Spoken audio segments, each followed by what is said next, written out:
পর্দাওয়ালা নারী ছোট ছোট বাচ্চা নিয়ে ঘর করে, স্বামী বড় অসুস্থ, সন্তানগুলোর চুলায় খানা নাই, ঘরেও কোনো আয়োজন নাই। একদিন আর 2 দিন আর 3 দিন সন্তানগুলো এক পর্যায়ে কান্নায় ক্ষুধা তৃষ্ণায় পাগল হয়ে যায়। সন্তান মা যতই কষ্ট করুক না কেন, মা সন্তানের কান্না সহ্য করতে পারে না।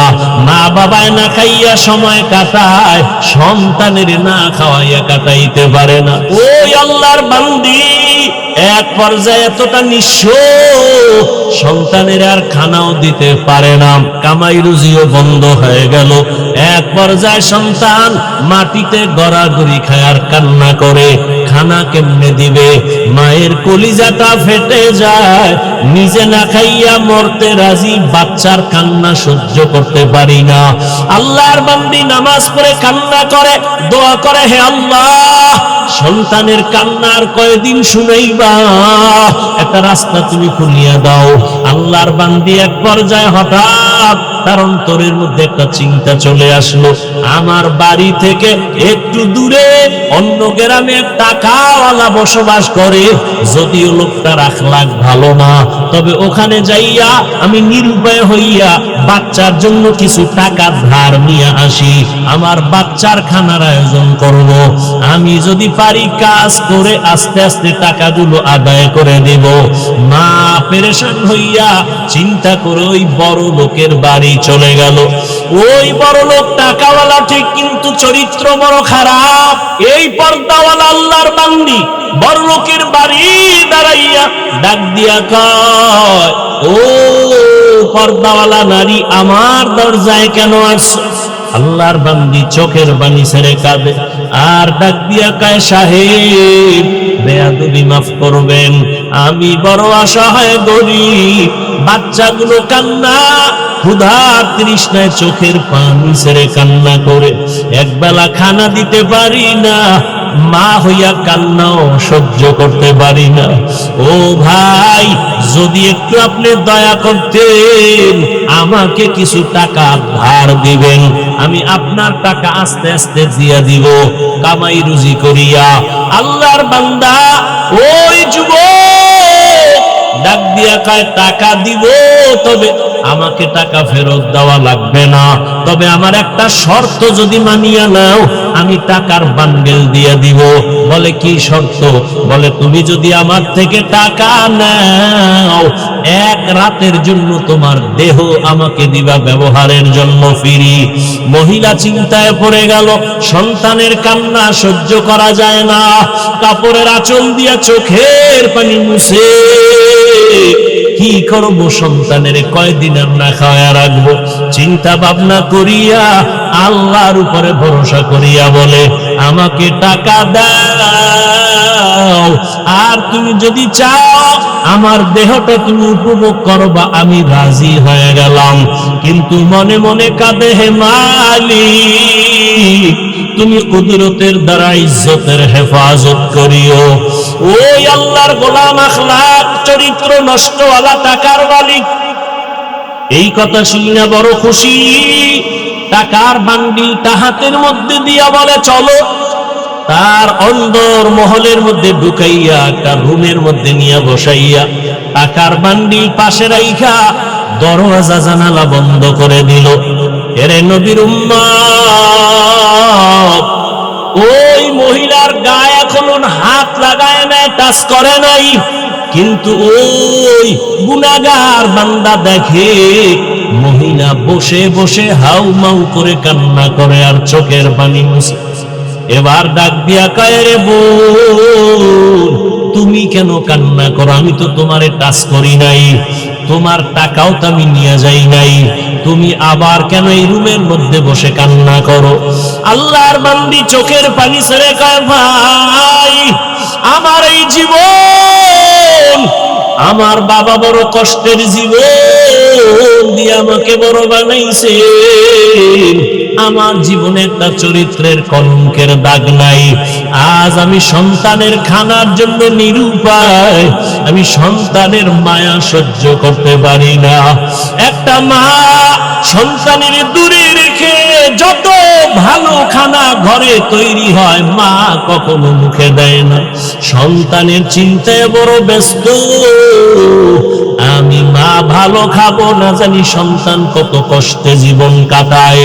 মা ডাক দিয়া কয়, রে ভাই তুমি আমার শরীরের মধ্যে টাচ করো নাই, আমার জীবনে আমাকে কোনো বেগানা টাচ করে নাই। আজ আমার কপাল এত খারাপ, আমার সন্তানের খানা ক্ষুধার তৃষ্ণা আমি বাধ্য হইয়া তোমার সামনে আছি। তোমাকে দেখি তুমি দরওয়াজা জানালা বন্ধ করেছো, কিন্তু আমি তো ভয় পাই আমার মালিক দুনিয়ার কেউ দেখবে না, তবে আমার আল্লাহর দেখার দরজা কেমনে বন্ধ করবা? আমার আল্লাহ তো কোরআনে ওয়াদা করেছেন, ফাইনামা তুআল্লু ফাসাম্মা ওয়াজহুল্লাহ। ওরে বান্দা তুই কই দৌড়াইতেছো? যেদিকেই যাবি সেদিকেই আমি আল্লাহ হাজির। ওয়া হুয়া মাআকুম আইনামা কুনতুম। আমার আল্লাহকে ফাঁকি দেওয়ার কোনো উপায় নাই। ওরে আজ আমার জীবনে কেউ আমার শরীর টাচ করে নাই, গুনার আসর লাগে নাই। আজ আমার কপাল কেন এত খারাপ? সন্তানের অভাবে পড়িয়া আজ আমি একটা জিনার জন্য রুমের মধ্যে আটকায় গেলাম। আমার মাওলা কি আমার ইজ্জত রক্ষা করবেন না? মহিলার কান্না এত বিভোর, রহমতের নবী হাদিসে ঘটনা উল্লেখ করেছেন। ওই মহিলার কান্না ওই বড় জিনাকারের অন্তরের মধ্যে দাগ কেটে গেল। ওই জিনাকার একটা চিৎকার দিয়া কয়, ও আল্লাহর বান্দি, তোমার জীবনে কেউ টাচ করে নাই, এমন জায়গায় তুমি আছো এখনো আমি টাচ করি নাই, মাত্র আমি একা। তোমার শরীরে একজন ব্যক্তি টাচ করার জন্য রুমে ঢুকাইলাম। একজনের কারণেই যদি তুমি আল্লাহর আযাবের ভয় পাও, তো আমি বান্দা তো জীবনে একটা না দুইটা না কত শত শত জিনা করেছি।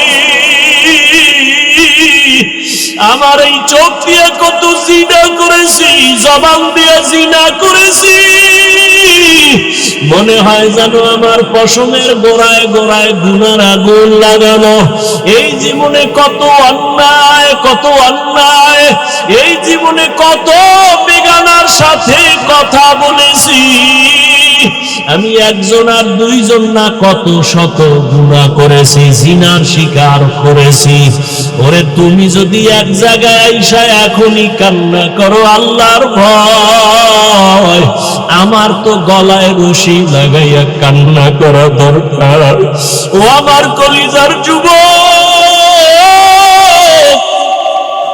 ওরে আল্লাহর বান্দি যদি এত ভয় কান্না করে, আর ওই যুবক যদি তওবার জন্য তৈরি হইয়া যায়, ওরে যুবক কান্না কইরা বলে, ও বোন টাকার বান্ডিল নিয়ে যাও, আর আমাকে দেওয়া লাগবে না, আমি তোমার শরীরে আর কাজ করব না, তুমি তোমার চরিত্র সতীত্ব নিয়ে তুমি যাও, সন্তানের মুখে গিয়া খানা দাও, আমি আর তোমার শরীরে হাত লাগাবো না। তবে তোমার মনে হইল তুমি আল্লাহর পেয়ারা বান্দি, আমার মনে হইল তুমি বড় আবেদা, বড় সালিহা, বড় ইবাদত করনেওয়ালা, তুমি বোধহয় তাহাজ্জুদ পড়ো বলে হা, তুমি বোধহয় পর্দা করো বলে হা, তাই আমি গুনাহগারের জন্য একটু দোয়া করিও। ওরে তুমি যদি আমার মাওলার জাহান্নামের আযাবের ভয় যদি তুমি কান্না করো, জানি না ওই জাহান্নাম জানি কত ভয়ঙ্কর, আল্লাহর আদালত না জানি কত ভয়ঙ্কর। মহিলা বলে, হ্যাঁ আল্লাহর আযাব বড় ভয়ঙ্কর। কিয়ামতের ময়দানে আমার আল্লাহ সেদিন রাগ নিয়ে আওয়াজ দিবেন, লিমানিল মুলকুল ইয়াউম লিল্লাহিল ওয়াহিদিল কাহ্হার। আল্লাহ পাকের কুদরতি রাগের আওয়াজে হাসরের ময়দানটা থরথর করে কেঁপে উঠবে। ওরে গুনাহগারেরা পাগলের মতো চিল্লাইবে। নবী বলেন সব নবীরা পর্যন্ত বেকারার হয়ে যাবে। আল্লাহ পাক আবার আওয়াজ দিবেন, ওয়ামতাজুল ইয়াউমা আইয়ুহাল মুজরিমুন। ও জিনাকারেরা, ও বেনামাজিরা, ও গুনাহগারেরা, আজকে আমি আল্লাহ আমার গোলামদের ডান হাতে আমলনামা দিয়া জান্নাতে পাঠাইয়া দিব। তোমরা যারা গুনাহগার নেককারদের থেকে আলাদা হও। গুনাহগারেরা নেককারদের থেকে আলাদা হইতে চাইবে না।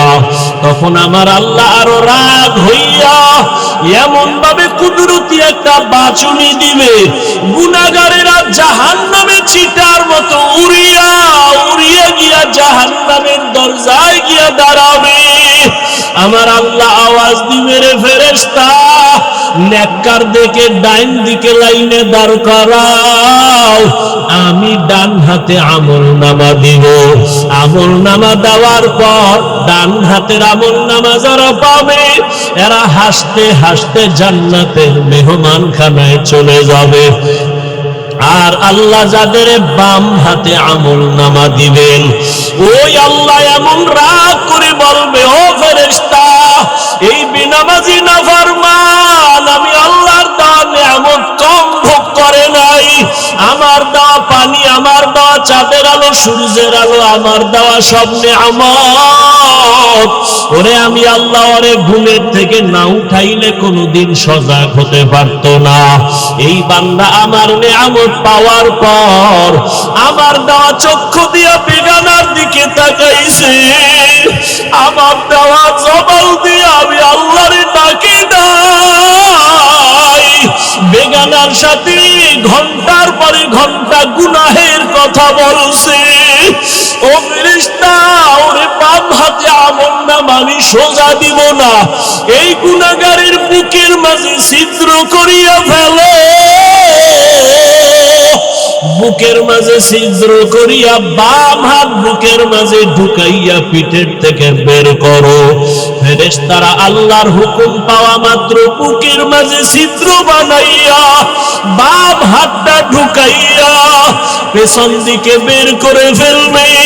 আমার আল্লাহ কোরআনে বলেন, আমি আল্লাহ তখন পিঠের দিকের হাতে আমলনামা দিয়া আমি আল্লাহ বলবো, ইকরা কিতাবাকা কাফা বিনাফসিকাল ইয়াউমা আলাইকা হাসিবা। ও বান্দা বান্দি, জীবনে যত অন্যায় করছো হিসাব নামায় আমলনামায় লেখা, নিজের হিসাব নিজে মিলাও। ফেরেশতারা বলবেন, হে মালিক, তোমার বান্দার হাত পেছনে, আমলনামা পেছনে, চেহারাটা সামনে, চোখ দুইটার সামনে পড়বে কিভাবে?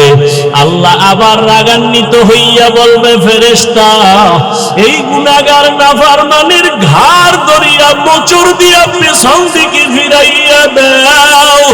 ফেরেশতারা আল্লাহর হুকুম পাইয়া মোচড় দিয়া পেছন দিকে ফিরাইয়া এরপরে বলবে, দেখ জাহান্নামের আযাব কেমন। ওই আল্লাহর বান্দি কান্না করে। ওই বান্দির আল্লাহর আযাবের ভয় ওই জাহান্নামী যুবকের অন্তর হেদায়েতের আলো জ্বালায় দিল। ওই বান্দির কথায় পড়িয়া ওই জিনাকার যুবক বলে, আমার জন্য দোয়া করিও, আমি আর কোনোদিন জিনা করব না। এমন ভাবে তওবা করিয়া রাতের বেলা সেজদায় গিয়া কান্না শুরু করলো, আল্লাহ আমি তোমারে চিনতে পারি নাই। ও আল্লাহ, তোমার দেওয়া নিয়ামত খাইয়া কত গুনাহ করেছি। ওরে ওই কবরে আমার আজকে দুনিয়াতে টাকা পয়সা বাড়ি গাড়ির অভাব নাই, কিন্তু আজকে আমার মরণ হয়ে গেলে আমি একা, আমার ডানে মাটি বামে মাটি আর কিছুই নাই, সাদা কাফনের প্যাকেট বানাই আমারে কবরে রাখবে। এইভাবে কান্না করিয়া তওবা করে ফেললো। আর ওই আবেদা আল্লাহর বান্দি টাকা নিয়ে বাড়ি চলে গেল। ওই জাহান্নামী জিনাকার এমন ভাবে তওবা করে ফেললো, কিছুদিন অসুস্থ থাকিয়া দুনিয়া থেকে আল্লাহর বান্দা বিদায় হয়ে গেল। ওই সময় নবী হাদিসে লেখছে, ওই সময় ভালো মানুষ যদি মারা যাইত, তার বাড়ির দরওয়াজার মেইন গেটে একটা লেখা উঠা থাকতো। কে লেখতো কেউ জানতো না। ভালো থাকলে লেখা থাকতো লোকটা বড় ভালো, আবার গুনাহ নিয়ে কবরে গেলে লেখা থাকতো বাড়ির গেটে লোকটা বড় খারাপ।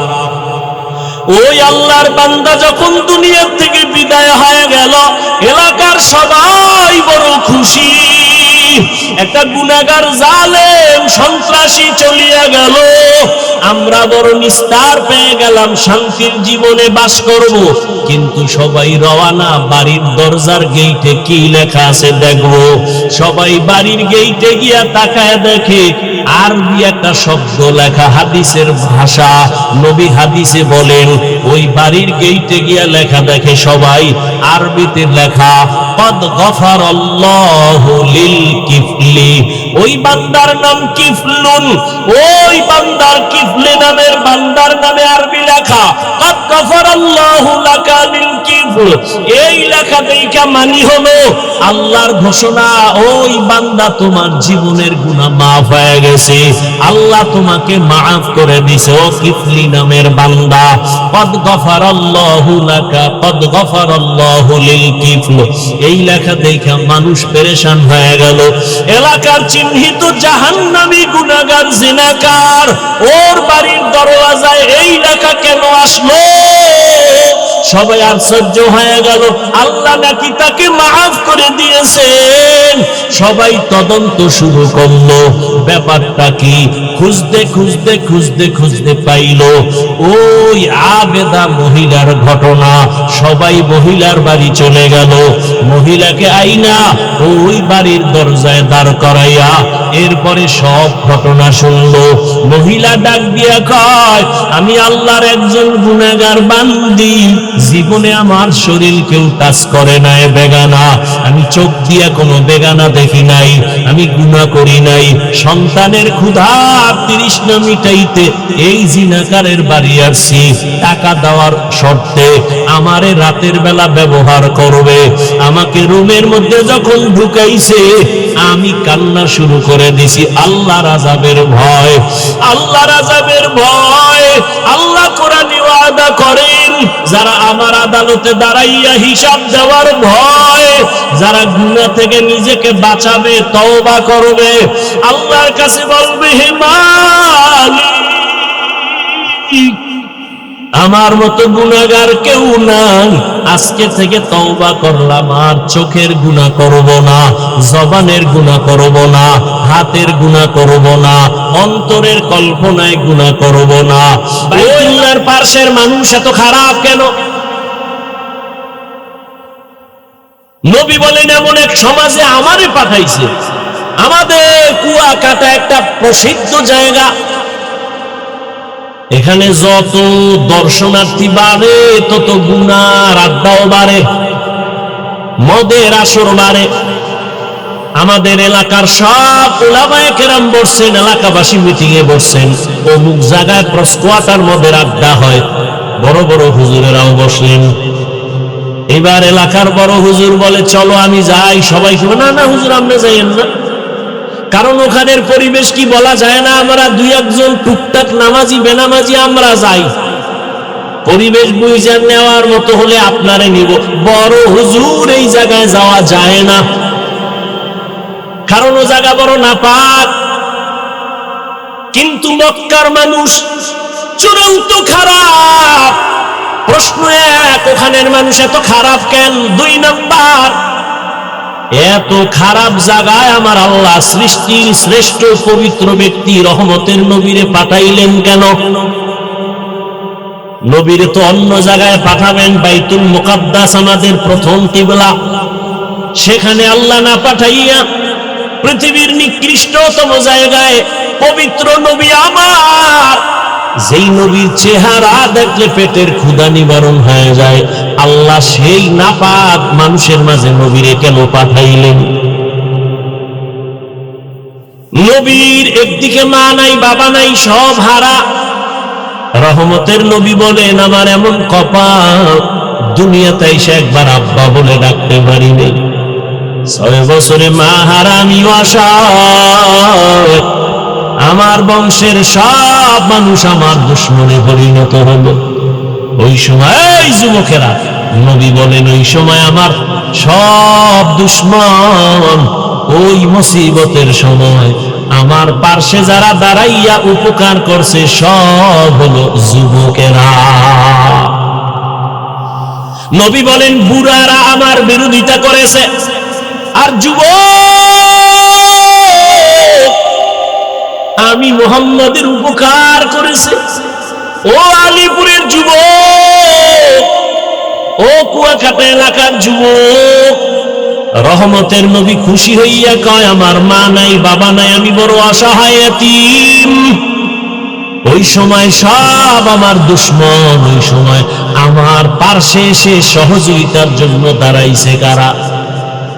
যুবক। ও যুবক বাবা, বলো তোমার দ্বারা রসুলের রেখে যাওয়া আদর্শের কি উপকার হয়েছে বলো। নবী বলেন, বুড়ারা বিরোধিতা করেছে, যুবকেরা আমার উপকার করেছে। আবু জাহাল আমার দুশ্মন বুড়া, আবু লাহাব আমার পেছনে দুশ্মনী করে বুড়া, উতবা আমার পেছনে দুশ্মনী করে বুড়া, সাহেবা আমার পেছনে দুশ্মনী করে বুড়া। উপকার করছে কারা? যুবক। কয় কোন যুবক? কয় 7 বছরের একটা সন্তান, 11 বছরের মাঝখানে কেউ বলে 8, কেউ বলে 9, কেউ বলে 11 বছর, এই বয়সের একটা সন্তান দৌড়াইয়া রহমতের নবীর হাতে হাত লাগাইয়া কালেমা পড়িয়া কয়, নবী কেউ যদি আপনার সাথে না থাকে, আমি 7 বছরের সন্তান আপনার হাত বলিয়ান করার জন্য, আমার জীবনটা কোরবান করার জন্য আদা করলাম। কয় বছর? 7 বছর থেকে 11 বছর। নবী কয়, আমার কলিজা ঠান্ডা হয়ে গেছে। কেন? এতদিন তুমি ছিলা আমার চাচাতো ভাই, এখন তুমি আমার সাহাবী, কিছুদিন পরে এই সাহাবী হবে নবীর জামাতা। এতটি পরিচয় দেওয়ার পরে নামটাও কইতে পারবেননি? আলী কি আপনার ছোট ভাই নি? একটু সুন্দর ফিরে কইবেন। হযরত আলী রাদিয়াল্লাহু তাআলা, দেখছেন নি, আনহু কি, আর মহিলা হইলে হবে আনহা, পুরুষের বেলায় আনহু।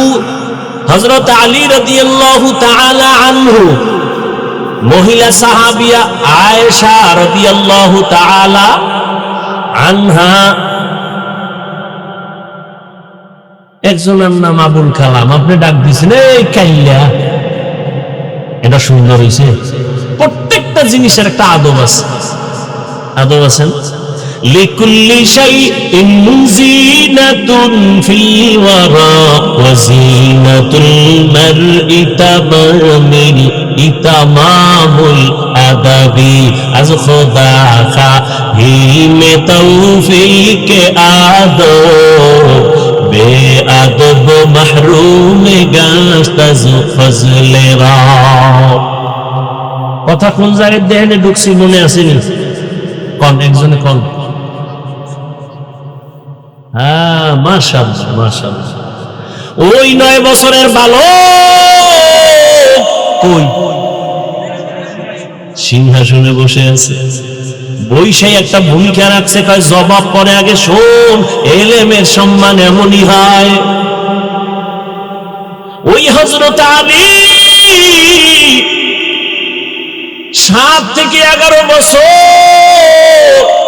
রহমতের নবীর হাতে হাত লাগাইয়া এমন দামি হয়ে গেলেন, রহমতের নবী একটা কলিজা দিয়া দোয়া করলেন, আনা দারুল হিকমা ওয়া আলিয়ুন বাবুহা, ও আল্লাহ আমি হলাম ইলমের ঘর আর এই ইলমের দরওয়াজা আমার আলী।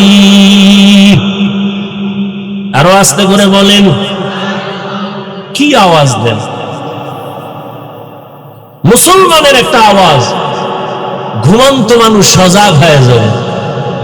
ও দেশ স্বাধীন করছেন এই জন্য আওয়াজ কমে গেছে, দেশ স্বাধীন কইরা নাক টাইনে ঘুমাইতেছেন আর চট্টগ্রামে আইনজীবীর গলা কাটে।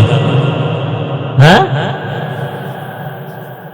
আমি ঢাকায় বলেছি, ও জাতি, মুসলমান তো স্বাধীন বলে নাক টেনে ঘুমাবে ওই দিন যেদিন হবে ইসলামের স্বাধীন। এরা যুবক, মুসলমান তো ওই দিন নাকি তাল লাগায় স্বাধীন স্বাধীন করে ঘুমাবি যেই দিন এই ময়দানে গ্রামে গঞ্জে উলামায়ে কেরাম সিনা টান করে কোরআনের কথা বলবে, কোন সুদখোর বেনামাজির অনুমতি নিতে হবে না যেদিন। মুসলমান তো স্বাধীনভাবে ঘুমাবা সেই দিন এদেশের মসজিদ আর মাদ্রাসার কমিটির মধ্যে বেনামাজি থাকবে না যেদিন। तुको जाओ सुन्नते अहमद को जाबा मोहम्मद कैबुअद ने सुबतोरा मन अहब्बा सुन्नती कौले रसूल मजदाए काना माई हम कुन कबूल। শিয়াল আছে না, শিয়াল, শিয়ালের মুরগি দিছে আমানত 3 দিন। কয়দিন? শিয়াল পণ্ডিত 3 দিন মুরগি আমানত। শিয়াল কয় দোয়া চাই না ফসাই 1 সেকেন্ড তো রাখা যাবে না, জিন্দাও পাইতে না মরাও পাইতে না। শিয়ালের হাতে মুরগি রাখলে যেই অবস্থা হবে ভালো করে মুখস্থ করো হে মুমিন। শিয়ালের হাতে মুরগি রাখলে যা হবে, ধর্মের চাবি সুদখোর বেনামাজির হাতে রাখলে তাই হবে। সুদখোর বেনামাজির হাতে ধর্মের চাবি রাখলে ওই দশা হবে। বলেন তো রাখছে কারা? জিব্রাইল। কারা রাখছে? আমরা কিন্তু কষ্ট লাগে না? ভোটের আগের রাইতে কুত্তার পায়খানা খাইছেন টাকা বইলা, আমরা কইতে কষ্ট লাগে না? স্লোগান দেন ইসলাম চাই, আর ভোটের আগের রাত্রে নাপাক টাকা খাইয়া কেবলা ঘুরাইয়া দেয়। কথা ঠিক? তো সরকারের গালি দেন কেন? দোষ তো সব আপনার। আপনি হারামখোর, এজন্য আপনার নেতাও হারামখোর। আপনি সুদখোর, আপনার নেতাও সুদখোর। বর্তমান বাংলাদেশে আলেম চেয়ারম্যান আছে না নাই? নাই? মুফতি হেদায়েতুল্লাহ আজাদী রানিং চেয়ারম্যান, বিবারি আমজাদ হোসেন আশরাফি রানিং চেয়ারম্যান আছে না? এই আলেম চেয়ারম্যান এক জায়গায় করেন আর সব বেনামাজি এক জায়গায় করেন। খোঁজ নেন উলামায়ে কেরাম কি করেছে। নোয়াখালী আছে মুরব্বী হাফিজি হুজুরের জামাতা খালিদ সাইফুল্লাহ দামাত বারাকাতুহুম, সাইকেলের মধ্যে চাল নিয়া মানুষের বাড়ি সরকারি বরাদ্দের চাল নিজে গিয়া সাইকেলে লইয়া মেপে মেপে দিয়ে আসে। এদেশে জনগণের দায়িত্ব যদি উলামায়ে কেরাম নেয়, কিছু না পারলেও দুর্নীতি আর চুরি হবে না। উলামায়ে কেরাম আগেও যেমন ছিল এখনো আছে, সামনেও তেমন, কোনো টেনশন নেই। চেয়ারম্যানের চেয়ারের মেয়াদ শেষ, হুজুর কোনো চেয়ারের মেয়াদই নাই, আবার কিসের শেষ?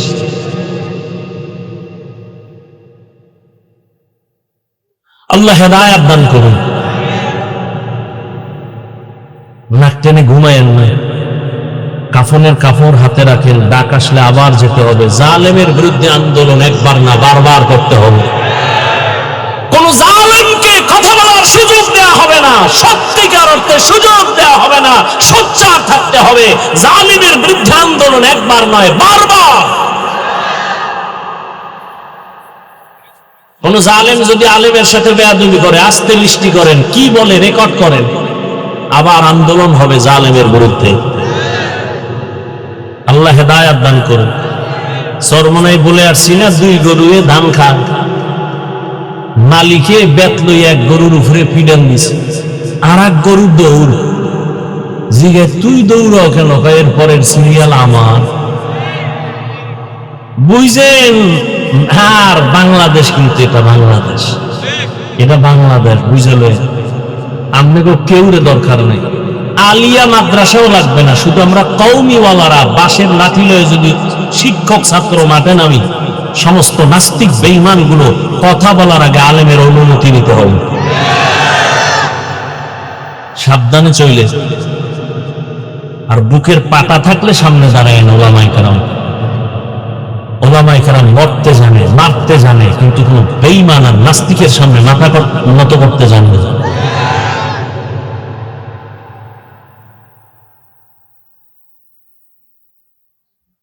রাসূল রাষ্ট্র পরিচালনা করেন নাই, আবু বকর করেন নাই, রাজনীতি নেই। ইমাম সাহেব আপনি নিরপেক্ষ থাকবেন। আমি বলি যুবকরা আবার সোজা হও, আওয়াজ দাও।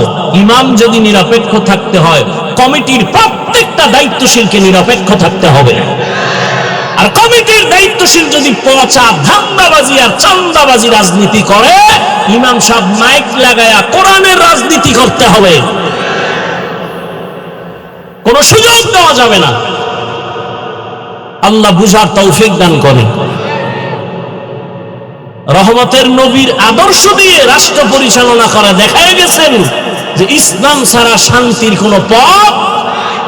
এই দুর্নীতিবাজ, চান্দাবাজার, ধান্দাবাজেরা সবাই জানে ইসলামই সঠিক, মানে না কেন? মানলে তো চুরি করা যাবে না, দুর্নীতি করা যাবে না, মদের বোতল নিয়ে আড্ডা বসানো যাবে না। আল্লাহ হেদায়াত দান করুন। হযরতে আলী নবীর দোয়া পাইলেন, নবী বললেন আমি হইলাম এলেমের ঘর, আর এই ঘরের দরওয়াজাকে আলী। আলী খুব খুশি হয়ে গেলেন। আল্লাহ হযরত আলীরে এই পরিমাণ ইলম দিয়েছেন। কি পরিমাণ বলবো? ধৈর্য হবে তো ইনশাআল্লাহ। হযরত আলী আল্লাহর শুকর আদায় করেন। হে মালিক, সম্মানের চেয়ারে বসার জন্য 2 পুঁজির একটা পুঁজি লাগে। হয়তো লাগে টাকা পয়সা, মাল সম্পদ, না হয় লাগে শিক্ষকতা, যোগ্যতা, ইলম। ও দয়ার মালিক, তুমি আমাদের ইলম দিয়েছো, টাকা দাও নাই, মাল দাও নাই, তোমার শুকর আদায় করি। রাজিনা ইসমাতাল জব্বার ফিনা, লানা ইলমুন ওয়ালিল আদায় মালু, ফাইন্নাল মা লা ইয়াফনি আন কারিবিন, ওয়া ইন্নাল ইলমা বাকিন লা ইয়াজালু। হযরত আলী ডাক দিয়া বলেন, ও আল্লাহ, আমাদের টাকা পয়সা দেন নাই, ইলম দিয়েছেন, শুকর আদায় করি, কারণ টাকাওয়ালার টাকা আজ আছে, কাল থাকবে না। কথা বলেন না কেন? দেখছেন না কই বিল্ডিং ওয়ালা রাখা সুন্দরবনে ঘুমায়, দুদক নোটিশ দিছে, এত টাকা পাইছো, হিসাব দে, ঘুম হারাম। তুই 10 তলা বিল্ডিং এর বাহাদুরি ফিরা লাভ কি যদি কপালে ঘুম না থাকে? সুইস ব্যাংকে টাকার পাহাড় করে লাভ কি যদি ওই টাকা আমার পরিবারের কেউ ভোগ করতে না পারে? নাম বলবো না। যাদের টাকায় বাংলাদেশটা তাজা হয়, এইরকম টাকাওয়ালা 6-7টা ভাই, কিন্তু কপাল বড় খারাপ। যাদের টাকায় বাংলাদেশ তাজা হয়, সরকার পর্যন্ত চলে। এদের মা কয়েকদিন আগে মারা গেছে, কপাল খারাপ। এত টাকা, এত ক্ষমতা, কিন্তু মায়ের জানাজায় সুযোগ থাকছিল, তারপরও যায় নাই, ধরা খাওয়ার পরে। এর নাম কি? কপাল, কপাল, কপাল, কপাল। এর নাম কি? কপাল। এই টাকা পয়সা দিয়ে কি লাভ হবে রে বাবা? ও যুবক, এজন্য হযরত আলী বলেন, আমরা ইলম পেয়েছি, টাকা পাই নাই, দুঃখ নাই। কেন? টাকাওয়ালার টাকা আজ আছে, কাল থাকবে না। ইলম ওয়ালার ইলম যখন সিনায় ঢুকবে, আর ইলম বিদায় হবে না। ভালো করে মনে রাখবেন, টাকাওয়ালার টাকা আজ আছে, কাল থাকবে না। কোটি টাকার মালিক দেখো, অভাব হয় না দূর। গরিবে ঘুমায় আরাম করে, মনটা বাহাদুর। ফেরাউনের লাশটা দেখো, মিশর জাদু ঘরে। খায় না মাটি, পোকা মাছি সবাই ঘৃণা করে। হৃদয়ে থাকিবে যার নম্রতা সাদা, রহমত আসিবে সেটা প্রভুর ওয়াদা। বড়র বাড়াই থাকলে দিলে রহমত আসবে না, নিজেকে নিজে ছোট মনে করিও সদা। উঁচু জমিন থেকে পানি নিচু জমিনে যায়, তেমনি খোদার রহমত আসে নম্রতা হৃদয়। ভোগবিলাসের বাড়ি গাড়ি পরে রবে সব, ভোগবিলাসের বাড়ি গাড়ি পরে রবে সব। থাকতে সময় স্মরণ করো আল্লাহ আমার রব, থাকতে সময় স্মরণ করো আল্লাহ আমার রব। এরে নবীর আশিক হযরত আলী বলেন, ইলম পেয়ে খুশি, টাকা চাই না কারণ টাকাওয়ালার টাকা আজ আছে, কাল থাকবে না। ইলম ওয়ালার ইলম সিনায় ঢুকবে, আর ইলম বিদায় হবে। তবে এখানে ছাত্রদের জন্য একটা পয়েন্ট আমি বলে রাখি, ও আমার কলিজার ছাত্র বাবারা, ইলম সিনায় ঢুকবে। ও স্কুল কলেজের ছাত্র, ও মাদ্রাসার ছাত্র বাবারা, জ্ঞান যখন তোমার ভেতরে ডুববে, বিদায় হবে না, হবে না, হবে না ফাইনাল। তবে ভয়, কখনো কখনো ইলমটাও চলে যাবে। কেন? কয় দুইটা বেয়াদবি করলে। কয় কি? এক নাম্বার, ইলমের সাথে যদি বেয়াদবি করো, ইলম থাকবে না। দুই, ইলম যারা শিখায়, এই ইলম ওয়ালাদের সাথে যদি শিক্ষকের সাথে বেয়াদবি করো, তো ইলম তোমার মধ্যে থাকবে না। তুমি একদিন দেখবা অনেক বড় আলেম, এক সময় দেখবা তোমার জিহনের মধ্যে কোনো আয়াত নাই, কোনো ইলম নাই। বড় কঠিন কথা। ও আমার ছাত্র বাবারা, আমরা জীবনে মাদ্রাসায় পড়েছি, জীবনে ছোটবেলা থেকে আমার বাবা কোনদিন একটা ফুল প্যান্ট, কেন হাফ প্যান্টও পরার নাই, লুঙ্গি আর পাজামা পরছি, আর এই গোল জামা বড়টাই পরছি, কানি ফেরাও পড়ি নাই। কিন্তু একটা বাংলা লেখা পাইলে ওই কাগজটা সম্মান করে সম্মানের জায়গায় রাখি। আর ও ছাত্র বাবারা, ওই বাংলা পৃষ্ঠার বইয়ের পৃষ্ঠা ছিঁড়া তুমি জোতার মধ্যে ঢুকাইয়া পরীক্ষার হলে যাও নকল করার জন্য। যেই বিদ্যা দিয়া তুমি এখন শিক্ষিত, সেই বিদ্যার পৃষ্ঠা তুমি ছিঁড়ে চুরি করে নকল করেছো, তাহলে তোমার রেজাল্ট কি? ছাত্র জীবনে বিদ্যা চোর, চেয়ারে বসলে হবে সরকারের টাকা চোর। মেরা এজাজু করদন বেহিসাব, খলকেরা দাদন জওবে বাসওয়াব। টাকাওয়ালার টাকা আজ আছে, কাল থাকবে না। ইলম ওয়ালার ইলম সিনায় ঢুকবে, বিদায় হবে না। তবে বিদায় হতে পারে না, পারে না। শিক্ষকের সাথে বেয়াদবি করলে ইলম থাকে না। হযরত আলী বলেন, আমাকে একটা অক্ষর যিনি শিখাইছেন, তার মূল্য কত? মান আল্লামানি হারফান ইনশাআ বাআ ওয়া ইনশাআ আতাকা।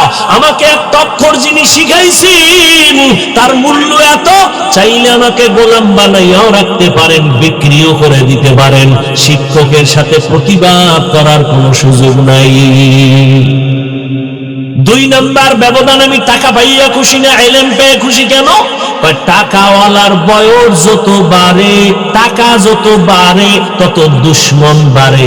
আর ইলম ওয়ালার যত ইলম বাড়ে, তত বন্ধু বাড়ে। ঠিক না? টাকাওয়ালার যত টাকা বাড়ে তত দুশ্মন বাড়ে। নিজের বউ দুশ্মন, নিজের মাইয়া ভোলা দুশ্মন। কি এই নজির বাংলাদেশে নাই? বাবার টাকা পায় না, দেয় না, টাকা নেওয়ার জন্য বাবার গলায় ছুরি ধরছে সন্তান, মাকে মেরে ফেলেছে সন্তান, টাকা দাও। এই জন্য টাকাওয়ালার যত টাকা বাড়ে দুশ্মন বাড়ে, এলেমওয়ালার যত এলেম বাড়ে তত বন্ধু বাড়ে। 3 নাম্বার, টাকাওয়ালা যত বয়স বাড়ে তত সবার ঘৃণা বাড়ে, আর এলেমওয়ালার যত বয়স বাড়ে সবার মহব্বত বাড়ে। ঠিক না? টাকাওয়ালা বুড়া হয়ে গেছে, ছেলেও কয় মরে না কেন, তাই তো টাকা আমি পাই। মেয়েও বলে মরে না কেন, গোপনে ইমাম সাহেব রেখে একটা জালালি খতম লাগাও, বাবা যেন তাড়াতাড়ি খতমে মরে। টাকা পয়সা সব আমি বাতাসে উড়াবো। আর ইলমওয়ালা যত বুড়া হয়, বড় বড় বড় বড় মুহাদ্দিস সাহেবরা লাইনে দাঁড়ায় বড় আল্লাহ ওয়ালার জুতা সোজা করার জন্য। হযরত আলীর আল্লাহ এত জ্ঞান দান করেছেন, নবী নাই, আবু বকর নাই, খেলাফতের চেয়ারে এখন কে আছেন? ওমর। রহমতের নবী গেলেন, চলে আসলেন আবু বকর, আবু বকর চলে গেলেন, আসলেন কে? ওমর। চেয়ারের মধ্যে বসা, ক্ষমতার মসনদে বসা, পাশে হযরত আলী। হঠাৎ একদিনের ঘটনা, সামনে আদালতে একজন মহিলা আয়েশা দাঁড়ায় গেল, ডাক দিয়ে কয় খলিফাতুল মুসলিমিন।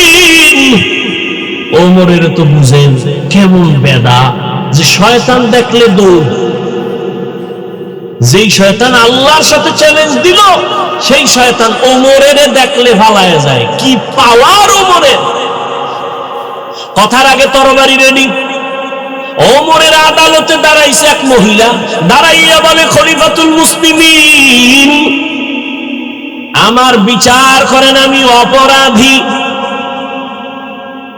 ওমরের পাশে কে আছেন বলেন? হযরত আলী।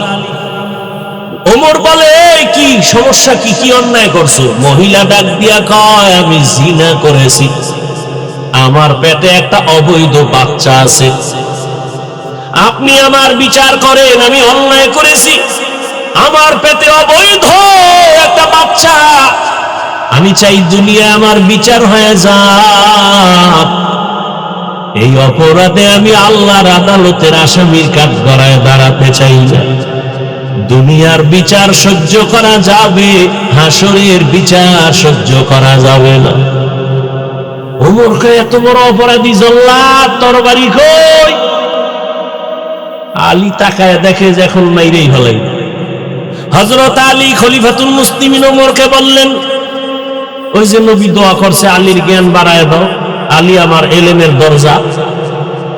খলিফাতুল মুসলিমিন করেন কি? কয় ওরে জবাই করুন। একটু থামেন। কেন?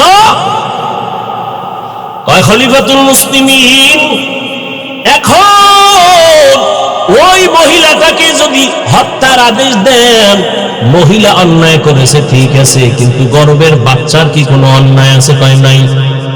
তাহলে বাচ্চার উপরে ভেঙেছে কি হবে না? ওমরের মাথা ঘুরে গেছে।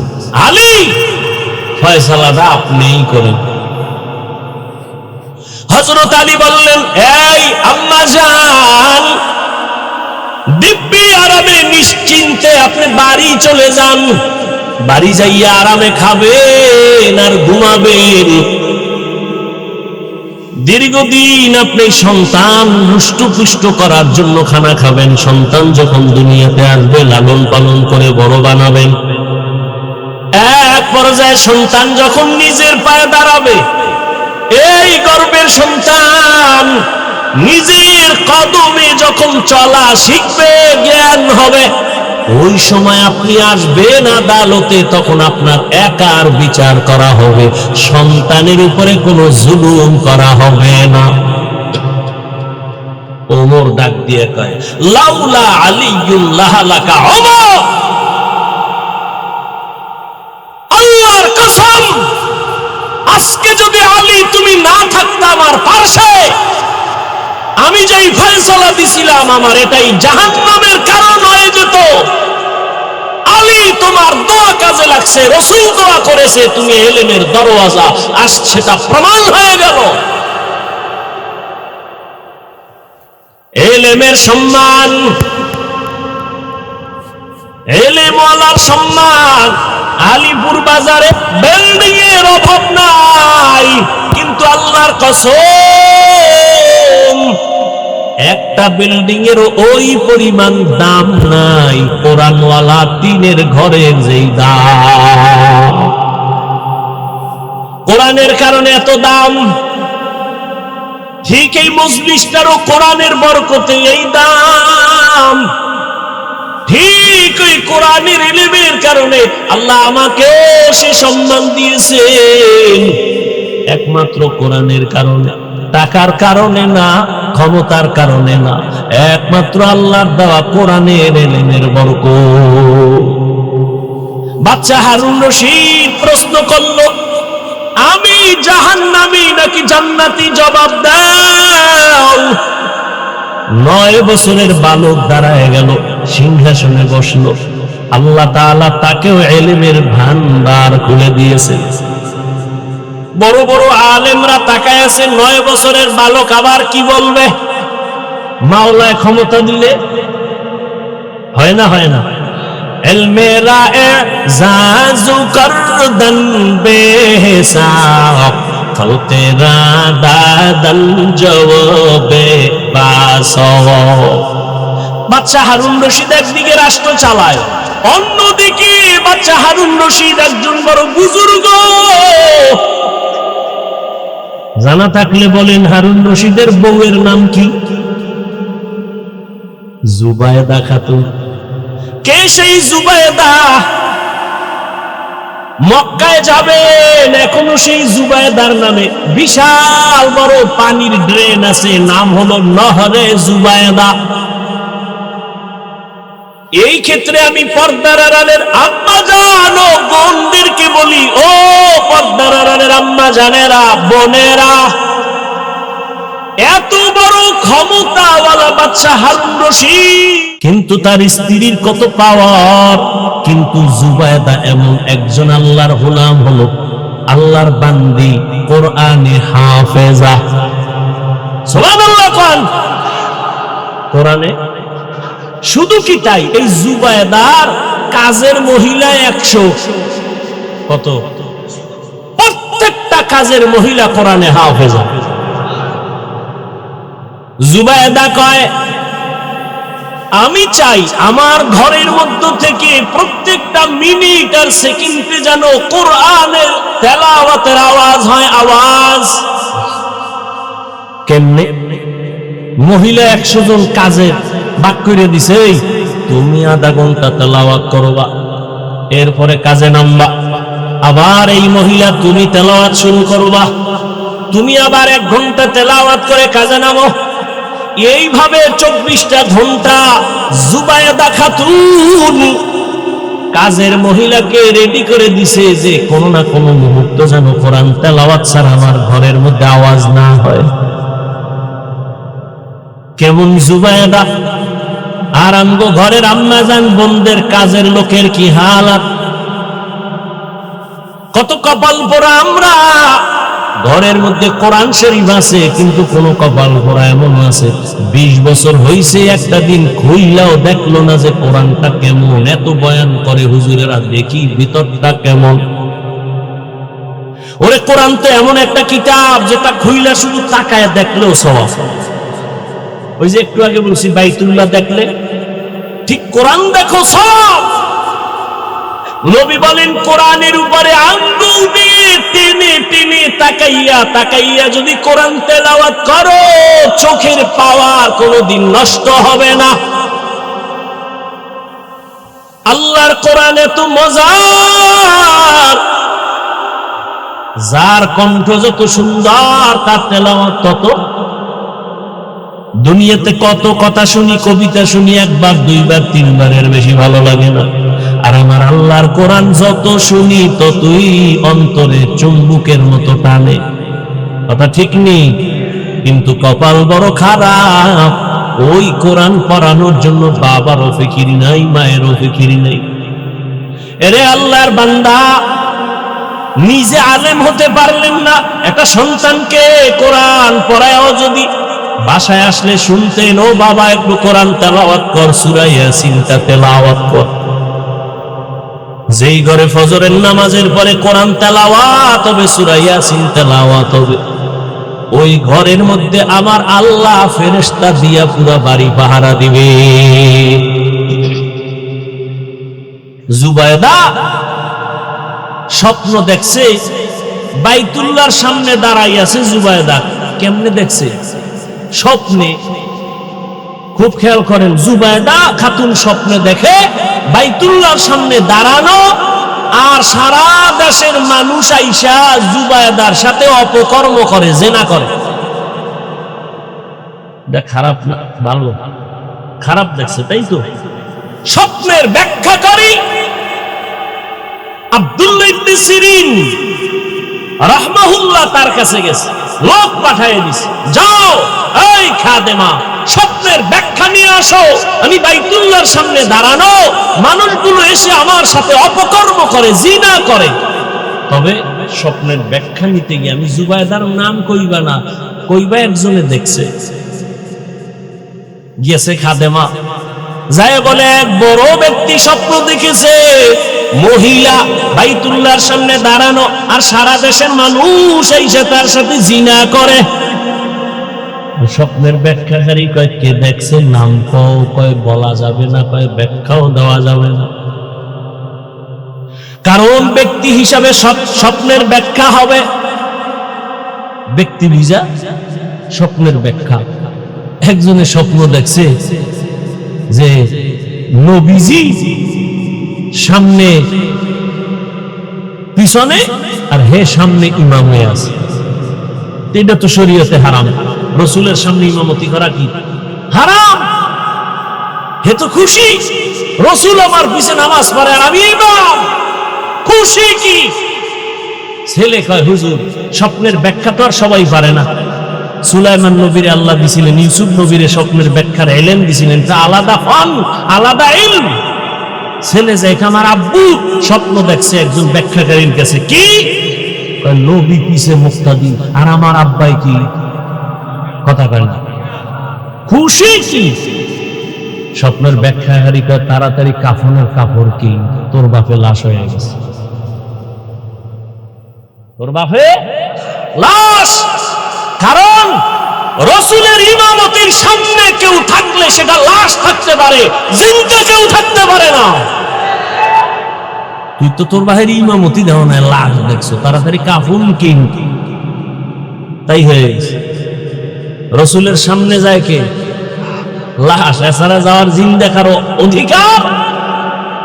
বাইতুল মুকাদ্দাসে মেরাজের রাতে রাসূল হাজির, সব নবীরাও সেখানে হাজির। আদম নবী কয়, আজকের ইমামতি আমি করলে তো আমার জীবন ধন্য, সবাই চায় করবে।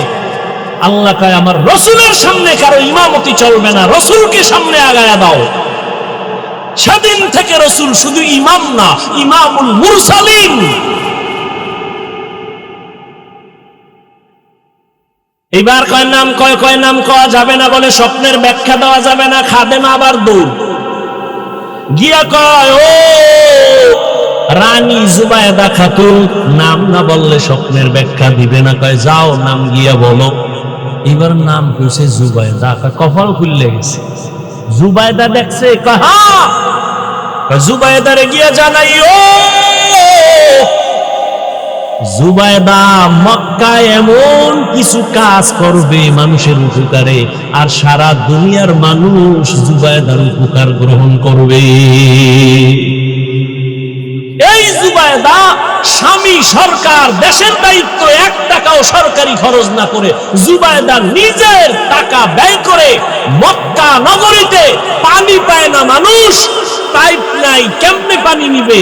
নহর কেটে, ড্রেন কেটে নহরে জুবায়দা নামের পানির নহর করলো। এখনো সেই নহর, দেওয়াল করা নহরে জুবায়দা পানির ড্রেন, এখনো সেই দেওয়াল আছে। সারা দুনিয়াবাসী উপকার পাইছে না পায় না? দেখছেন স্বপ্ন দেখছে কি, ব্যাখ্যা কি? আর এই স্বপ্ন দেখছে, ব্যাখ্যা হবে না কেন? যেই জুবায়দা নিজে কোরআনে হাফেজা, 100 কাজের নারী হাফেজা, 24 ঘন্টা জুবায়দা খাতুনের ঘরে কোরআনের তেলাওয়াত। আর আমগো ঘরে ও বাবারা, আপনিও সারা রাত মোবাইলের হক আদায় করেন। কয় হ্যাঁ, কিয়ামতের দিন যদি এই উসিলায় মাওলায় মাফ করে। বউয়ের হক আদায় করতে পারি না, মাইয়ার হক পারি না, ছেলের হক পারি না, মোবাইলের হক আদায় করতে কোনো টেনশন নাই। সেদিনের চোরা আমার কান্দে হাত দিয়ে একটা ছবি তুলতে আইছে, কয় হুজুর একটা সেলফি যদি আল্লাহ উসিলায় মাফ করে। পাগল ছবি তোলার জন্য সরকারি প্রয়োজন ছাড়া, মদিনার ওয়াদার ছাড়া ভিন্ন কোনো কারণে ছবি তোলা 1000 কোটি বার হারাম, কবিরা গুনাহ। বাথরুম দে বাইরেছি, দেই হ্যাঁ একজনে হারাই রয়েছে। আমি কি, তুই ভিতরে আইলি না কেন? তোর এত শখ ছবি তোলা। মরার সময় মোবাইলটা কাফনের ভিতরে নিবি, কবরে যখন ফেরেশতা আইবে বলবি আগে সেলফি পরে প্রশ্ন। মোবাইল লিয়া মর। আহ, ঘরে ঘরে ঘরে ঘরে এই মোবাইলে সারা রাত কবিরা গুনাহ, কবিরা গুনাহ। স্বামী আর স্ত্রীর মধ্যে দূরত্ব কেমনে যে বুঝাই রে যুবক। এই মোবাইল কথা কয় না। স্বামী আর স্ত্রীর মাঝে দ্বন্দ্ব, এই মোবাইল। মা বাবা সন্তানের মাঝে দূরত্ব, এই মোবাইল। ছাত্র শিক্ষকের মাঝে দূরত্ব, মোবাইল। মা ছাড়তে রাজি, মোবাইল ছাড়তে রাজি না। ভাই ছাড়বে, বাপ ছাড়বে, টাকা ছাড়বে, বাড়ি ছাড়বে, মোবাইল ছাড়বে না। এই জন্য আল্লাহর কাছে বারবার দোয়া করি, হে আল্লাহ, মোবাইলের গুনাহ থেকে তুমি আমাদের পরিত্রাণ দান করো। আমি যে ফেসবুক চালাই না, কি হয়েছে? এই পুরুষে আমরা শুনছি ছোটবেলা, পুরুষ জিদ করলে বাদশা হয়, বাদশা। মহিলাগোটার কর দরকার নেই। পুরুষে জিদ করলে, রাগ করলে কি হয়, আর মহিলারা কি হয় ওটার দরকার নাই। কর জিদ করতে পারো না যে জীবনে মোবাইলে আর চালাবো না, ফেসবুক দেখবো না, বেগানা নারী দেখি কি হয়। আল্লাহ এই মোবাইলের গুনাহ থেকে আমাদেরকে হেফাজত করে। অনেক কষ্ট হইতেছে, আর আমার তো হইতেছে, তারপর আপনাদের দোয়ার জন্য চালাচ্ছি। পৃথিবীতে কথা বলার মতো কষ্টের কোনো আর কাজ নাই। তাও যদি টাইম মতো ঘুম না হয়, বা কুত্তার মতো সারা দেশে দৌড়। এরপরে এক লাইনের মানুষ হইলে বোঝা যায় চোখ বন্ধ করে একটা টান দিয়ে গেছি। মানুষ যদি হরেক লাইনের এক এক মেজাজের এক এক কথা, ঠিক না? গরম কথা কইলে কয় হুজুরের ইমান বেশি গরম, এখন ঠান্ডা ওয়াজ করলে কয় পরের বাড়ি খাইয়া ইমানের ভাওয়ার শেষ। কি শব্দ সুযোগ কয় ভাই দাওয়াত কা আলহামদুলিল্লাহ, কামনের বাড়ি কয় নাউজুবিল্লাহ। ভাইরা আমার,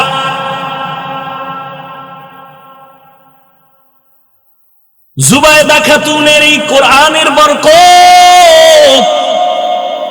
এইবার 9 বছরের বালক, মনে আছে? সিংহাসনের মধ্যে বসে আছেন। এবার বাচ্চা ডাক দিয়া কয়, ও বাচ্চা হারুন রশিদ আবার বলেন। হারুন রশিদ তো এমন জ্ঞানী, রাস্তা দিয়া যাইতেছে, দেখে এক বুড়া, এই বুড়ারা ঘুমাইতেছে। জীবনে তো কম ঘুমান নাই, আর বাঙালিতে আমি রাত্রে ঘুমায় না। ওই যে একটু আগে বললাম, সারা রাত মোবাইলের হক আদায় করে ঘুমায়, সকালে কি সারা রাত মোবাইল মোবাইল মোবাইল।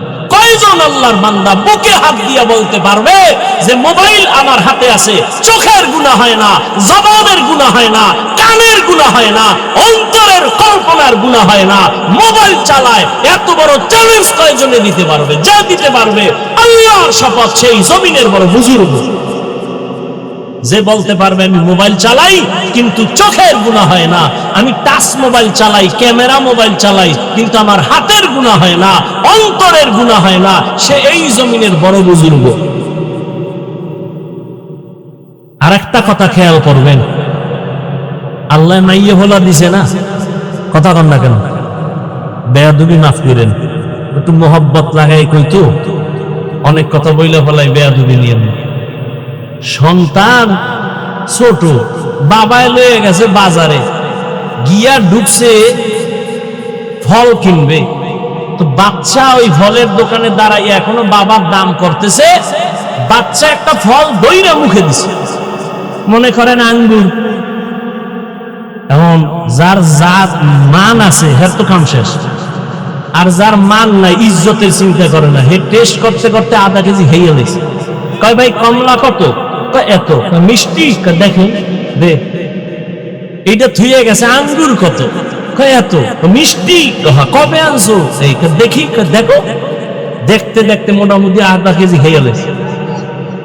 এরকম কিছু বেহায়া আছে না? এরা ডেলি যদি ফল বাজারে যায় তো আর ফল কিনে খাওয়া লাগবে না। ছেলে, বাচ্চা ছেলে ফল যখন ধইরা মুখে দিছে, ইজ্জত আলার ইজ্জত। ফল ধুইয়া বাচ্চার হাতটা ধইরা ডাইরেক্ট বাসায় দৌড়, ঘরে ঢুইকা বিবি রেখা, এই বিবি আমার ইজ্জত শেষ। কেন? ফলের দোকানে সন্তান হঠাৎ করে একটা আঙ্গুর মুখে দিয়ে ফলাইছে। বলো, জীবনে আকাম তুমি করছো? বউ কয় না, আমি তো কোনোদিন কারো জিনিস ধইরা খাই নাই। স্বামী বলো, তুমি করছো? স্বামী বলে, আল্লাহর কসম আমি কোনোদিন অন্যের জিনিস ধরি নাই। স্ত্রী কয়, হয়তো তুমি নাই তো আমি। বাইর করো, খুঁজো। খুঁজা খুঁজা খুঁজা খুঁজা এবার বউ হঠাৎ করে কয়, বিয়ার আগে আমার আব্বাজানের বাড়ির পাশে আর একটা বাড়িওয়ালার গাছ ছিল, আমগো বাড়িতে জুইখা রইছিল, ওই ডালের ফল আমি ছিঁড়া খাইছি। বুঝেননি? বুঝেননি?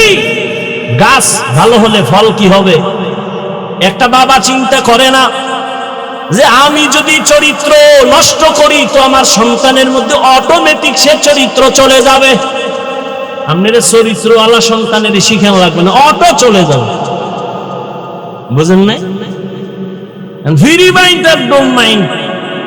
বউ স্বামীর নাম ধরে ডাকে, স্বামীও বউরের নাম ধরে ডাকে। বউরে ডাকে, এই বেবি ওয়েলকাম।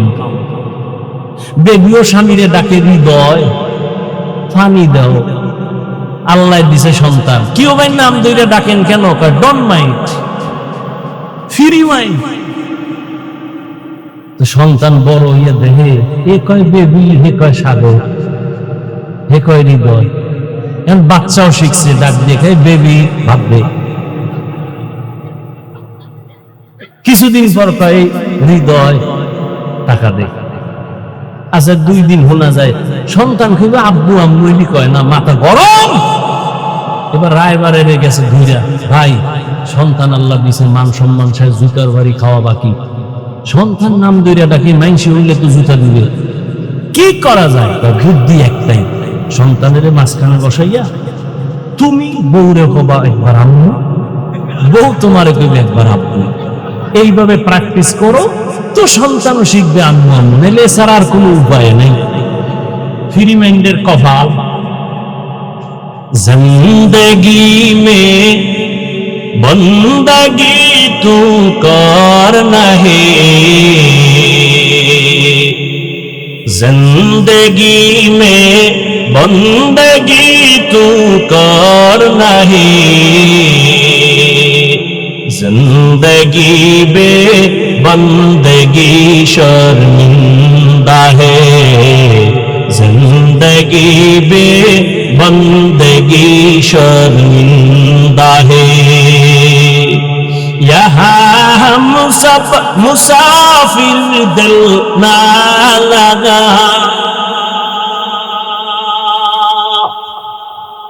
यहाँ हम सब मुसाफिर दिल ना लगा, अहले दिल की नजर से रूह करता जा,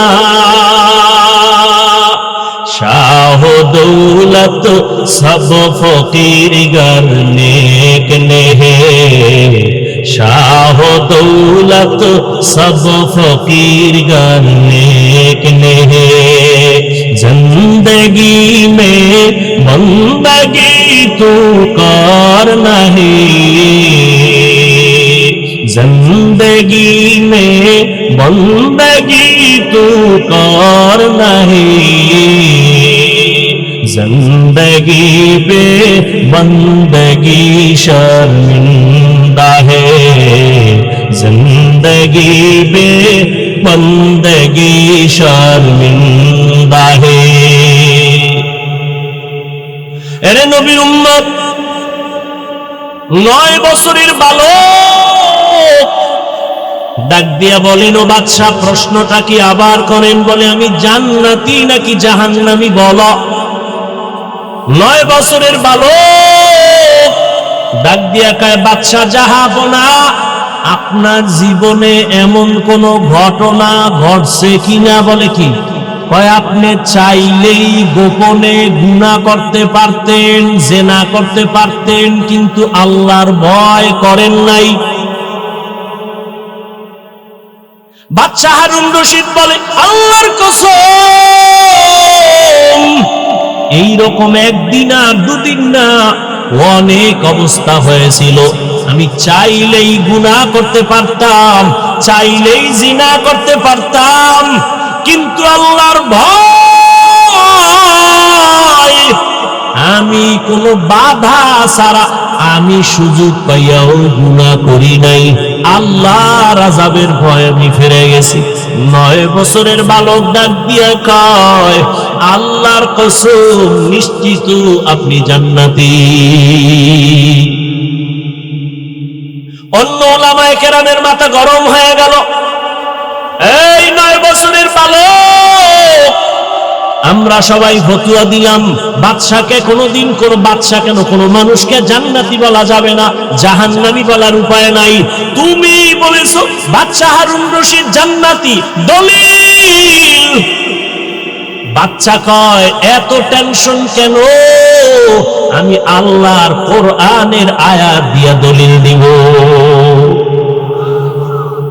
বলে দাও। 9 বছরের বালক, আমি যে আয়াত দিয়ে আজকে বয়ান শুরু করেছি, আয়াতটা তেলাওয়াত করে শুনাইলেন। ওয়া আম্মা মান খাফা মাকামা রাব্বিহি ওয়া নাহান নাফসা আনিল হাওয়া ফাইন্নাল জান্নাতা হিয়াল মাওয়া।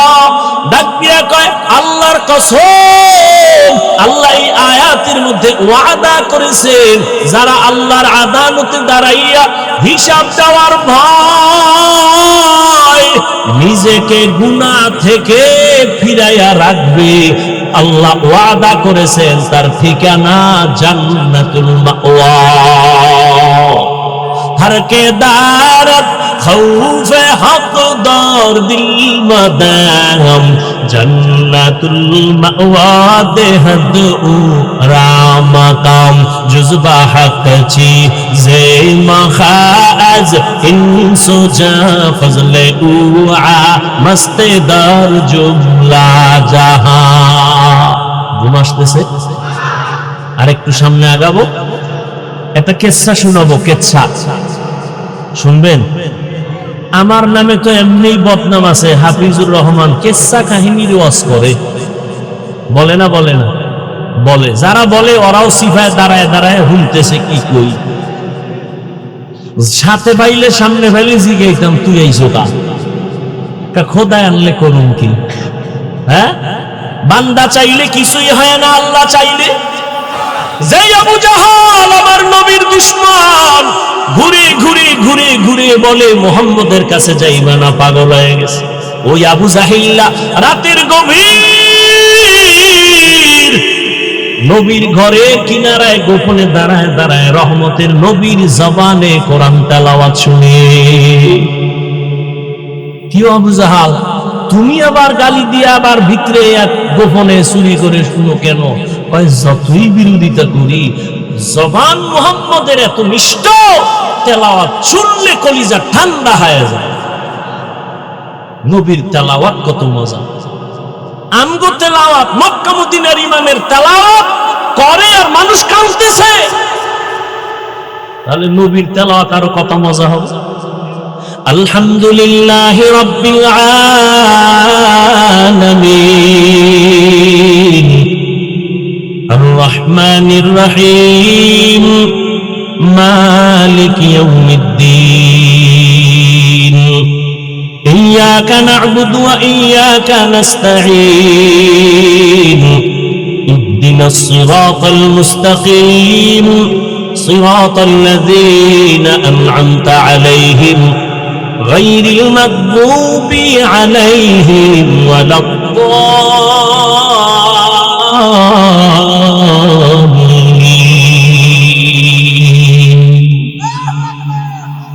আল্লাহর কালাম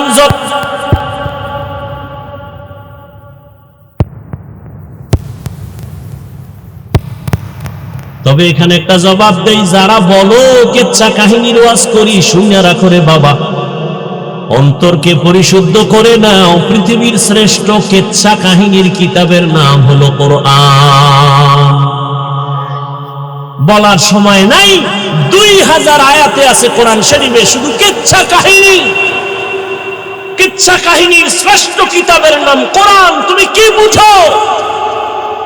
জমিনের মধ্যে শ্রেষ্ঠ কেচ্ছা কাহিনীর কিতাব হলো হাদিস। এরপরেও আমরা দুই একটা কেচ্ছা কাহিনী কোরআন হাদিসের বাইরেও যদি শুনাই, তবে সোনা বন্ধের গান শুনাই না। আমরা এমন কেচ্ছা শুনাই যাদের কেচ্ছা শুনলে মানুষের দিল নরম হয়, চোখে পানি আসে। এরে নবীর আশিক, আল্লাহর ওয়ালিদের কিচ্ছা, চোখে পানি আসবে। ভালো করে বুঝো। ওই রকম একটা কেচ্ছা আমি আপনাদের শোনাই, পর্দার আড়ালের আম্মা জানদের জন্য শোনাই। হে আম্মা জানেরা, আপনারা যে কত ধন্য, কত দামি নারী।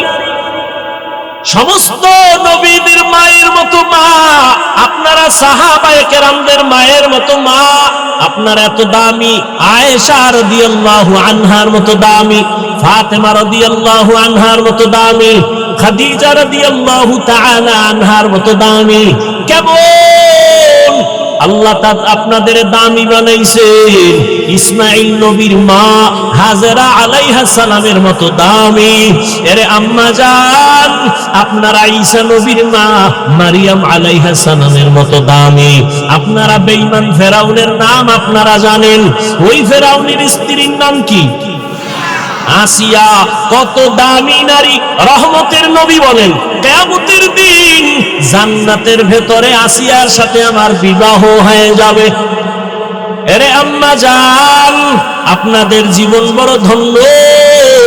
আল্লাহর আপনাদের মতো একজন দামি নারী, 5 ওয়াক্ত নামাজ পড়ে, স্বামীর মাল হেফাজত করে, সন্তানগুলোকে আদর্শওয়ালা বানানোর চেষ্টা করে। এরে আম্মা জান, ইমাম গজালি বলেন, একটা সন্তান মায়ের আদর্শই বেশি নেয়, কারণ বাবায় কাজে ব্যস্ত। একটা সন্তান মায়ের কাছে সময় বেশি কাটায়। আম্মা জানের আদর্শ যা হয় সন্তানের মধ্যে তা চলে আসে। এরে আম্মা জান স্বামীরও খেদমত করে, সন্তানেরও খেদমত করে, আদর্শওয়ালা বানানোর চেষ্টা করে। কিন্তু এমন এক হালাত, সংসার বড় অভাবের সংসার।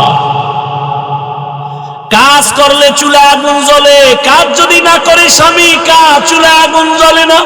এমন ও এলাকার মা বোনেরা, ও বৃদ্ধ বাবাজিরা, ও কলিজার যুবক বাবারা, একটু চিন্তা করো। গুনাহ করতে করতে যদি তুমি লাগাতার করো আর না ছাড়ো, এই গুনার চরিত্র তোমার সন্তানের মধ্যে চলে যাবে। সন্তানও দিন দিন খারাপ হতে থাকবে। তোমাকে দেখাইয়া গুনাহ করা লাগবে না, গোপনে যদি গুনাহ করো সন্তানের মধ্যে গুনার আসর চলিয়া যাবে। এই জন্য এখনো সময় আছে, তওবা করে নাও। ও পর্দার আড়ালের মা বোনেরা, আল্লাহর কাছে তওবা করেন। আপনার মতো কত মা, কত বোন এখনো নামাজ ছাড়ে না, বেপরদায় চলে না, স্বামীর মাল নষ্ট করে না, মোবাইলে চরিত্র বিক্রি করে না। ও বাবাজিরা, ও যুবক বাবারা, এখনো কি তওবা করবা না? আল্লাহর আযাবের ভয়, হিসাব দেওয়ার ভয়, জীবনে তো গুনাহ কম করো নাই, গুনার খবর আমার মা বাবা আপনজন কেউ জানে না। আল্লাহ জানিয়াও রাগ করে সম্মানের জায়গা থেকে ফালাইয়া দেয় নাই।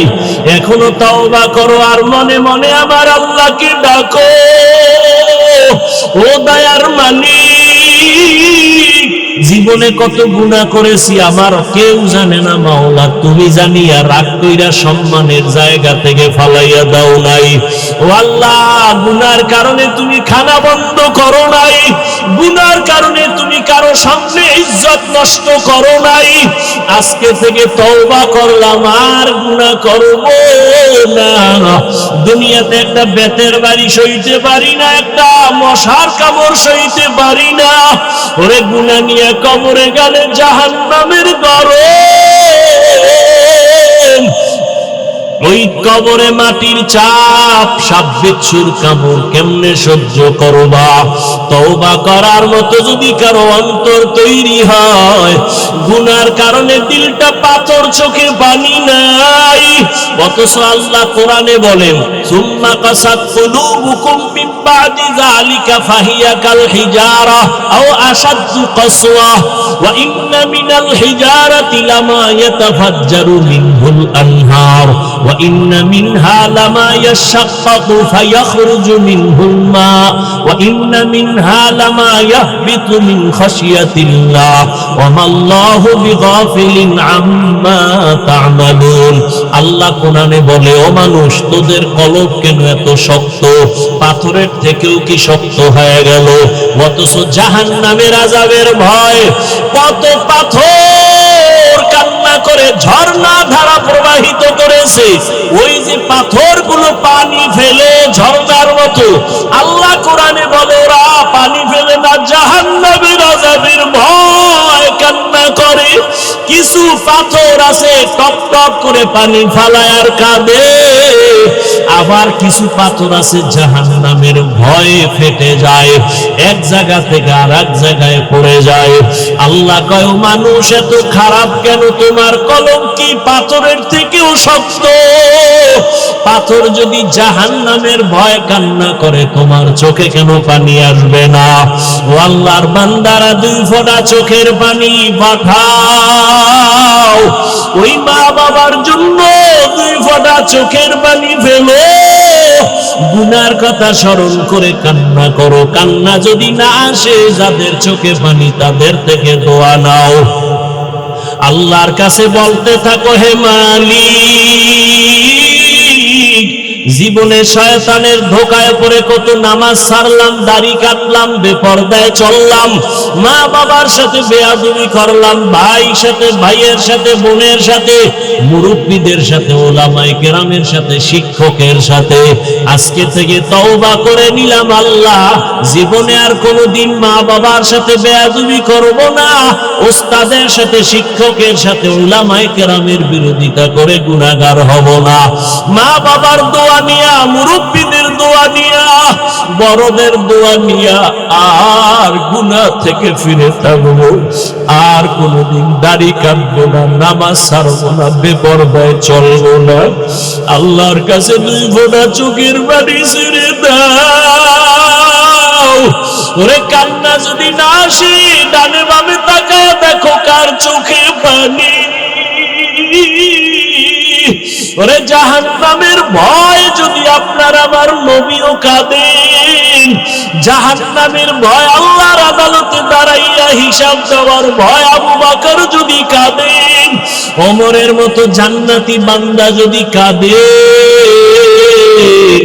আপনার কপাল কেন এত খারাপ? চোখে পানি আসে না? এখনো সময় থাকলে মা বাবার দোয়া নাও। ওরে মা বাবা যার নাই, ওই কবর থেকে তাকাইয়াছে, একটু দোয়া কখন করবা? ওরে ওই মা বাবার জন্য কি একটু দিলে মায়া হয় না? ওই মা বাবার জন্য কি একটু দয়া হবে না রে সন্তান? ওই মা বাবা কত কষ্ট করে তোমাকে আমাকে মানুষ বানাইছেন, ওই মা বাবাকে কিছু দিতে না পারলো, 2 ফোঁটা চোখের পানি দাও। ও আল্লাহ, তাকাইয়া দেখে এই ময়দানে আপনার কোন গোলামেরা আপনার মোহাব্বত পাওয়ার জন্য কান্না করে? আয় আল্লাহ, এই শীতের মধ্যে কেউ টাকার জন্য কাঁদে না, বাড়ির জন্য কাঁদে না। আয় আল্লাহ, সবাই জাহান্নাম থেকে মুক্তি চায়। আয় আল্লাহ, শয়তানের ধোঁকায় গুনাহ করিয়া কাঁদে, আর গুনাহ করবে না। আয় আল্লাহ, আমাদের মাফ করে দেন, খাঁটি তওবাওয়ালা জিন্দেগি আমাদের দান করেন, গুনাহের প্রতি ঘৃণা জমায়া দেন। আয় আল্লাহ, গুনাহের প্রতি ঘৃণা জমায়া দেন, নবীজির সুন্নাতওয়ালা জিন্দেগি আমাদের দান করেন। আমিন। আলহামদুলিল্লাহি রাব্বিল আলামিন। والصلاة والسلام على سيد الأنبياء والمرسلين وعلى آله وأصحابه أجمعين يا أرحم الراحمين يا أرحم الراحمين يا أرحم الراحمين رب ارحمهما كما ربياني صغيرا رب ارحمهما كما ربياني صغيرا اللهم إنك عفو كريم تحب العفو فاعف عنا اللهم إنا نسألك رضاك والجنة ونعوذ بك من سخطك والنار اللهم إنا نعوذ بك من البرص والجنون والجذام وسيء الأسقام উদয়ার মালিক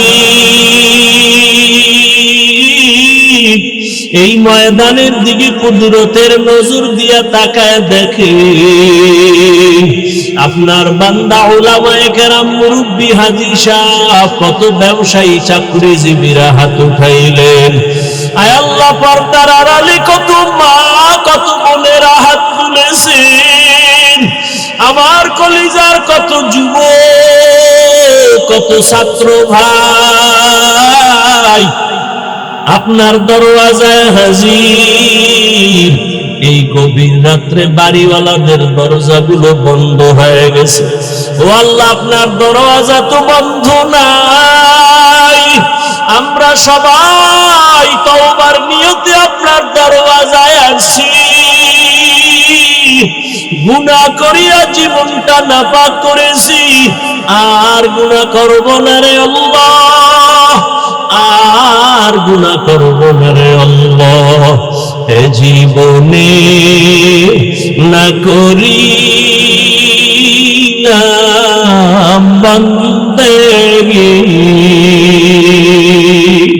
গুনাহ করে কাটাই না জিন্দেগি গুনাহ করে কাটাই না জিন্দেগি তওবা করে আবার তওবা ভাঙ্গি না